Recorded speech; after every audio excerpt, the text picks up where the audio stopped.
അസ്സലാമു അലൈക്കും. സേനു കിച്ചണിലേക്ക് എല്ലാവർക്കും സ്വാഗതം. ഇന്ന് നമ്മൾ കുട്ടികൾക്ക് ഏറ്റവും ഇഷ്ടമുള്ള ഒരു ഐസ്ക്രീമിൻ്റെ റെസിപ്പി ഒന്ന് കണ്ടു നോക്കിയാലോ. ഇനി ഉണ്ടാക്കി തുടങ്ങാം. അതിനായി ഒരു പാൻ വെച്ച് അതിലേക്ക് ഒരു പാക്കറ്റ് പാൽ ഒഴിച്ചു കൊടുക്കുന്നുണ്ട്.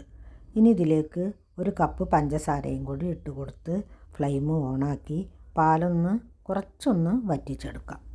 ഇപ്പോൾ പാൽ നല്ലതുപോലെ തിളച്ചൊന്ന് വറ്റി വന്നിട്ടുണ്ട്. ഇനി ഇതിലേക്ക് ഇട്ട് കൊടുക്കുന്നത് ഒരു 12 ബിസ്ക്കറ്റാണ്. ഈ ബിസ്ക്കറ്റ് ഇട്ടതിന് ശേഷം ഒന്ന് തിള വന്നാൽ നമുക്ക് ഫ്ലെയിം ഓഫാക്കി ചൂടാറാൻ വെക്കാം. ഇത് വേറെ റൂട്ട് ബിസ്ക്കറ്റാണ് കേട്ടോ. ഇങ്ങനെ ഏത് ബിസ്ക്കറ്റ് വേണമെങ്കിലും നമുക്ക് എടുക്കാം. ബിസ്ക്കറ്റൊക്കെ ഏത് വേണമെന്നുള്ളത് ഓരോരുത്തരുടെ ചോയ്സാണ് കേട്ടോ.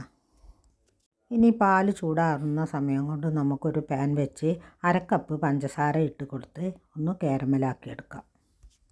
ഈ വീഡിയോ കാണുന്ന സമയത്ത് ഒന്ന് ലൈക്ക് ചെയ്യാൻ ആരും മറക്കരുത്. പിന്നെ എന്നും പറയുന്ന പോലെ തന്നെ ആരെങ്കിലും സബ്സ്ക്രൈബ് ചെയ്യാതെ കാണുന്നവരാണെങ്കിൽ ഒന്ന് സബ്സ്ക്രൈബ് ചെയ്യുക. പിന്നെ കമൻറ്റ് ചെയ്യുക, ഷെയർ ചെയ്യുക. ഇതുപോലുള്ള ഐസ്ക്രീമൊക്കെ നമുക്ക് തന്നെ വീട്ടിൽ ചെയ്തെടുക്കാം കേട്ടോ. വളരെ എളുപ്പത്തിൽ തന്നെ ഉണ്ടാക്കിയെടുക്കാൻ പറ്റും. പിന്നെ കുട്ടികൾക്കാണെങ്കിൽ നമ്മൾ ഉണ്ടാക്കുന്നതിന് വളരെ സന്തോഷമാവും. വാങ്ങുന്നതിനേക്കാളും ബെറ്ററായിട്ട് നമുക്ക് തന്നെ ചെയ്തെടുക്കാൻ പറ്റും.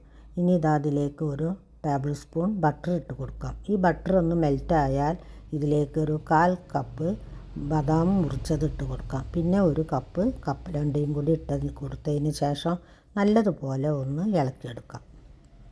നമ്മൾ ഉണ്ടാക്കുന്ന ഐസ്ക്രീം ബട്ടർ സ്കോച്ചാണ് കേട്ടോ. അതിന് വേണ്ടിയിട്ടാണ് ഇങ്ങനെ നട്ട്സ് കാരമൽ ചെയ്തെടുക്കുന്നത്.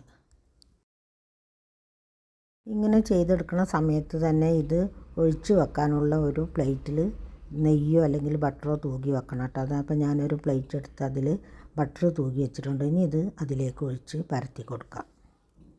ഇനി ഇത് മാറ്റി വെക്കാം. അതിന് ശേഷം ഒരു ബൗളെടുത്ത് അതിലേക്ക് 1 കപ്പ് വിപ്പിംഗ് ക്രീം ഒഴിച്ച് അതിൻ്റെ കൂടെ തന്നെ 1 സ്പൂൺ വാനില എസൻസ് ഒഴിച്ച് കൊടുത്തതിന് ശേഷം നല്ലതുപോലെ ഒന്ന് ബീറ്റ് ചെയ്തെടുക്കാം. ഇനി വിപ്പിംഗ് ക്രീം നിങ്ങളുടെ കയ്യിലില്ല എന്നുണ്ടെങ്കിൽ ഫ്രഷ് ക്രീം എടുത്താലും മതി. ഇനി ഒരു മിക്സിയുടെ ജാറിലേക്ക് നമ്മൾ ആദ്യം ഉണ്ടാക്കി വെച്ച ബിസ്ക്കറ്റും പാലും കൂടി ഉള്ളത് നല്ലതുപോലെ ഫൈനായി ഒന്ന് അരച്ചെടുക്കാം. ഇനി മിക്സിയുടെ ചെറിയ ജാറിലേക്ക് നമ്മൾ ഉണ്ടാക്കി വെച്ച കാരമൽ ഇട്ട് കൊടുത്തതിന് ശേഷം നല്ലതുപോലെ ഒന്ന് പൊടിച്ചെടുക്കാം. ഇനി വിപ്പിംഗ് ക്രീമിലേക്ക് അരച്ച് കൊണ്ടുവന്ന് വെച്ച പാലും ബിസ്ക്കറ്റും കൂടിയുള്ള കൂട്ട് ഇതിലേക്ക് ഒഴിച്ച് കൊടുക്കാം. അതിന് ശേഷം നമ്മൾ പൊടിച്ചെടുത്ത കാരമലും ഇതിലേക്ക് ചേർത്ത് നല്ലതുപോലെ ഒന്ന് മിക്സ് ചെയ്തെടുക്കാം.